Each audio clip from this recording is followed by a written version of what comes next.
Good morning everyone, कैसे हैं आप सब लोग। आई होप अच्छे होंगे।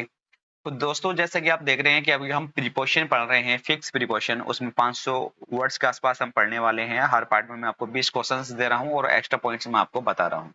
तो हमने ये 40 क्वेश्चन तक पढ़ लिए हैं। आज हम 41 से स्टार्ट करेंगे और पहुंचेंगे हम 60 तक। ठीक है दोस्तों। तो क्वेश्चन है आपके सामने, ऑप्शन इसमें दिए नहीं गए हैं। तो पूछा गया कि he is not able to cope up with. देखिए, एक फ्रेज होती है जिसका अर्थ होता है ये कॉप अप विद। तो इसमें अप नहीं आता, अप एक सुपरफ्लस एक्सप्रेशन होता है, कॉप विद होता है। ठीक है दोस्तों। और कॉप विद क्या होता है, मतलब किसी to deal successfully with a difficult matter, यानी कि कोई डिफिकल्ट मैटर है उससे आप सफलतापूर्वक निपट जाएं, तो उसका इसका सेंस होता है कॉप विद का। ठीक है। अगर दोस्तों कॉप विद का मीनिंग पूछने के लिए आ जाए तो आपको क्या लिखना है, मैं बता रहा हूं। To deal successfully with a difficult matter. Clear है।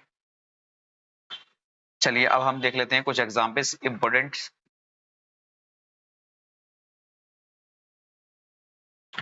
नेक्स्ट क्वेश्चन है, डिड ही कंप्लाई। ऑप्शन में फिर है ब्लैंक्स योर रिक्वेस्ट। तो आपको ध्यान रखना है कंप्लाई विद। ठीक है। कंप्लाई के बाद क्या आता है, विद आता है।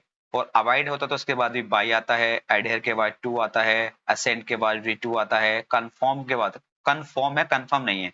कंफर्म के बाद टू आता है। स्टिक के बाद, देखिए दोस्तों ये कंफर्म होता है, कंफर्म। ठीक है। ये अलग वर्ड है और ये अलग है, तो इसको थोड़ा सा ध्यान रख लेना है, गलत मत कर देना बिल्कुल भी। तो इन सब का मीनिंग होता है किसी के आज्ञा का पालन करना। जैसे कि आपको कोई ऑर्डर्स दिया गया है कि आप उसकी आज्ञा का क्या कर रहे हैं, पालन कर रहे हैं। Did he complied with your request. ठीक है। तो यहाँ पे कंप्लाई आया है, तो यहाँ पे क्या आ जाएगा दोस्तों, विद आ जाएगा। तो यहाँ पे आ जाएगा आपका विद। क्लियर है। तो अब ये जो एक्स्ट्रा पॉइंट्स लिखाए ये बहुत ज्यादा इंपॉर्टेंट होते हैं, तो इसको जरूर याद कर लेना है। स्टिक टू होता है, कंफर्म टू होता है, send to, adhere to, avoid by, comply with. ये बहुत ज्यादा इंपॉर्टेंट है। नेक्स्ट क्वेश्चन है, द एम्प्लॉयर वाज सेटिस्फाइड। अब देखिए दोस्तों, सेटिस्फाइड के बाद भी विद आता है और प्लीज के बाद भी विद आता है। जब आप किसी के वर्क से सेटिस्फाइड हैं या मतलब किसी से भी सेटिस्फाइड हैं तो विद यूज करेंगे। आप किसी के साथ खुश हैं तो भी आप प्लीज के बाद विद यूज करेंगे। ठीक है भाई, दोनों इंपोर्टेंट हैं तो आपको याद कर लेना है। नेक्स्ट क्वेश्चन है, test. He has no test. Test के बाद देखिए फोर आता है। टेस्ट के बाद फोर आता है कि म्यूजिक में कोई टेस्ट नहीं है। He has no test for music. यहाँ पे क्या यूज करेंगे आप, फॉर यूज कर लेंगे। नेक्स्ट वर्ड है देखिए, सजेस्टेड। सजेस्टेड के बाद टू आता है, अच्छी बात है। प्रपोज के बाद टू आता है, लेकिन एडवाइस के बाद टू नहीं आता है, ये ध्यान रखना है दोस्तों। और देखिए कोप विद का मीनिंग मैंने यहाँ लिखा दिया है, to deal successfully with a difficult matter. ये इंपोर्टेंट है, इसका मीनिंग पूछने के लिए भी आ सकता है। नेक्स्ट क्वेश्चन है दोस्तों, देखिए अप्रोच अगर आ रहा है तो अप्रोच के बाद नो प्रीपोजिशन, कोई प्रीपोजिशन नहीं आती है और कोई प्रीपोजिशन नहीं आती है। और दूसरी बात, इसके साथ एक वर्ड नियर आता है, लिखो है तो नियर भी नहीं आता है। ठीक है, दोनों गलत होते हैं। तो अप्रोच के बाद सबसे पहला मीनिंग तो ये हो जाएगा कि यहाँ पे टू नहीं आएगा और यहाँ पे दोस्तों नियर नहीं आएगा। क्लियर है। ऑप्शन में मैंने बनाए नहीं है इसके, फिलहाल इसी से आप समझ सकते हैं। नेक्स्ट क्वेश्चन है, हमें करने हैं question number 60। He explained me about the matter. देखिए दोस्तों, अगर किसी चीज को आप एक्सप्लेन कर रहे हैं तो ऐसे सेंस में आप टू यूज करते हैं। He explains to me about the matter, तो यहाँ पे आ जाएगा टू। एक्सप्लेन के बाद टू आता है तो आपको उसको अच्छी तरीके से पढ़ लेना है, इंपॉर्टेंट है। नेक्स्ट क्वेश्चन है, my friend has enough space money. तो देखिए एनफ के बाद कोई प्रीपोजिशन नहीं आता है और प्लेंटी के बाद ऑफ आता है। तो एनफ यहाँ पे तो एनफ आ रहा है ऑप्शन में, तो एनफ के बाद नो प्रीपोजिशन। क्लियर है। लेकिन इसकी जगह प्लेंटी होता तो ऑफ यूज कर लेते हैं आप। नेक्स्ट क्वेश्चन देख लेते हैं दोस्तों, पार्ट ही पार्ट हिज मदर। देखिए पार्ट के बाद ध्यान रखना है, इसका तो होता किसी से सेपरेट होना, अलग होना। पार्ट के बाद फ्रॉम जब आता है जब आप किसी पर्सन से अलग हो रहे हो। और पार्ट के बाद विद जब आता है जब आप किसी थिंग से अलग हो रहे हो। जैसे ही पार्ट ही parted his mother. His mother क्या एक पर्सन है उसके लिए, ठीक है। तो अपनी माँ से अलग हो गया है, तो ऐसे कंडीशन में हम क्या यूज करेंगे, फ्रॉम यूज करेंगे। तो यहाँ पे आ जाएगा फ्रॉम। अब इसी की जगह चलो एक एग्जाम्पल और लिखा देता हूं मैंने यहाँ पे टाइप नहीं किया था। जैसे कि ए माइजर, मैं एग्जाम्पल लिखाता हूं। A miser can not part. Option blanks दे दिया मैंने आपको, फिर लिख दिया मैंने हिज हेल्थ, हिज हेल्थ। ठीक है भाई। अब देखिए हेल्थ की बात चल रही है, लेकिन यहाँ पे कोई ये एज ए थिंग्स की बात चल रही है, यहाँ पे कोई पर्सन की बात नहीं चल रही है। तो a miser can not part with, यहाँ पे यूज करेंगे हम विद का, ठीक है भाई, इस वाले पार्ट में यूज कर लेंगे हम विद का, यहाँ विद आ जाएगा। तो आपको ये ध्यान रखना है, पार्ट फ्रॉम ए पर्सन, किसी पर्सन से अलग हो रहे हैं तो पार्ट फ्रॉम यूज करेंगे, और पार्ट विद जब यूज करेंगे जब किसी थिंग से अलग हो रहे हैं, ठीक है भाई।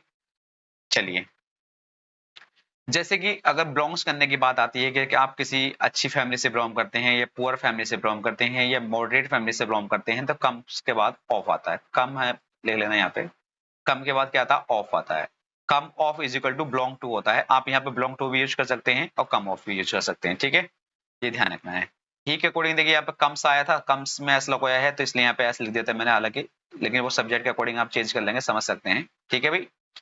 तो वो एक रिच फैमिली से बिलोंग करता है, तो आप यहाँ पे कम्स के बाद ऑफ यूज करेंगे, और इस पूरे कम्स ऑफ के स्थान पर आप बिलोंग्स टू भी लिख सकते हैं, जैसे यहाँ पे मैंने नहीं लिखा, नेक्स्ट एग्जाम्पल में समझा दूंगा, ठीक है। जैसे he belongs to a rich family, तो बिलोंग्स टू भी लिख सकते हैं, यहाँ पे कोई दिक्कत नहीं है।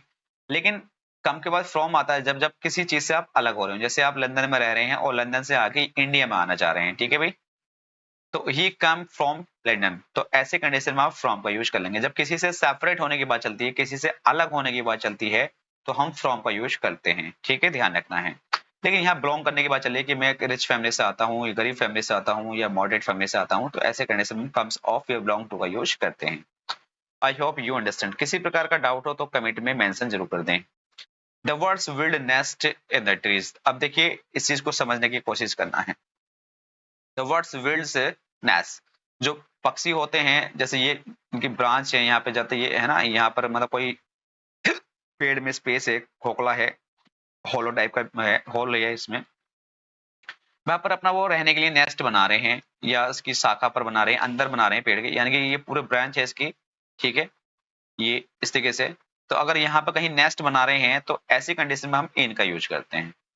The words build nest in the tree, अगर कहीं ऊपर बैठने की बात चलती होती है, जैसे इसकी सरफेस है, ये वाला पार्ट जो है ये, ठीक है, अगर यहाँ पक्षी बैठे हैं कहीं इस पर टिक कर, तो ये सरफेस की बात हो गई है, ऊपर अगर कहीं बैठे हैं तो ऐसे सरफेस में बैठने की बात चलती है तो वहां पर हम ऑन का यूज कर लेंगे, ठीक है, जैसे एक एग्जाम्पल आता है तो यही है, देख लीजिए।